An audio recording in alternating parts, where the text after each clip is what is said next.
తెలంగాణలో గ్రూప్ 1 ఫలితాలపై హైకోర్టు కీలక తీర్పు వెలువరించింది. గతంలో ప్రకటించిన జనరల్ ర్యాంకింగ్ లిస్టును రద్దు చేస్తూ కోర్టు ఉత్తర్వులిచ్చింది.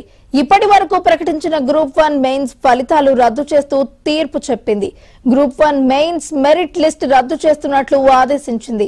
గ్రూప్ 1 మెయిన్స్ పేపర్లను రీవాల్యుయేషన్ చేయాలని, రీవాల్యుయేషన్ చేసి ఫలితాలు ప్రకటించాలని, ఒకవేళ అలా సాధ్యం కాకపోతే పరీక్షలు మళ్లీ నిర్వహించాలని హైకోర్టు ఆదేశించింది. గ్రూప్ 1 అభ్యర్థుల వాదనలతో న్యాయస్థానం ఏకీభవించింది.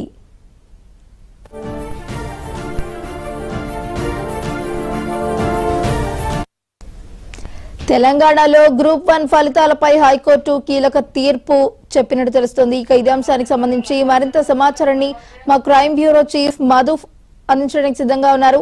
మధు, చెప్పండి.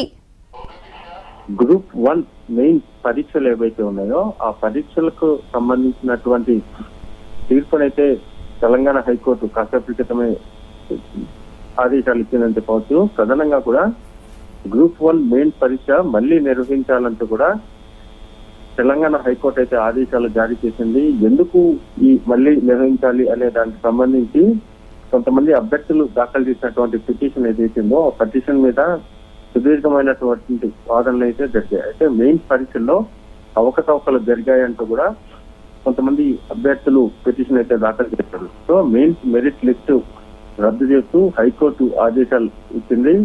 మెయిన్స్ విచారణ జరిపి మెయిన్స్ మళ్ళీ తిరిగి నిర్వహించాలంటూ కూడా తెలంగాణ హైకోర్టు అయితే ఈ ఆదేశాలు అయితే ఇవ్వడం జరిగింది. దీంతో గతంలో కొంతమంది ఉద్యోగాలు పొందినటువంటి అభ్యర్థులు కూడా దీనికి సంబంధించి కూడా వాదనలు అయితే కూడా వినిపించడం జరిగింది. కానీ ఫైనల్ గా మాత్రం గ్రూప్ 1 మెయిన్స్ పరీక్ష మళ్ళీ నిర్వహించాలని, అదేవిధంగా మెయిన్స్ ఏదైతే ఉందో ఆ మెయిన్స్ సంబంధించి పూర్తిగా కూడా విచారణ జరిపి మెయిన్స్ తిరిగి నిర్వహించాలంటే కూడా తెలంగాణ హైకోర్టు అయితే ఆదేశాలు ఇవ్వడం జరిగింది. ఖచ్చితంగా కొంతమంది అభ్యర్థులకు ఊరట ఇచ్చేటువంటి ఆదేశాలు అయితే చెప్పవచ్చు.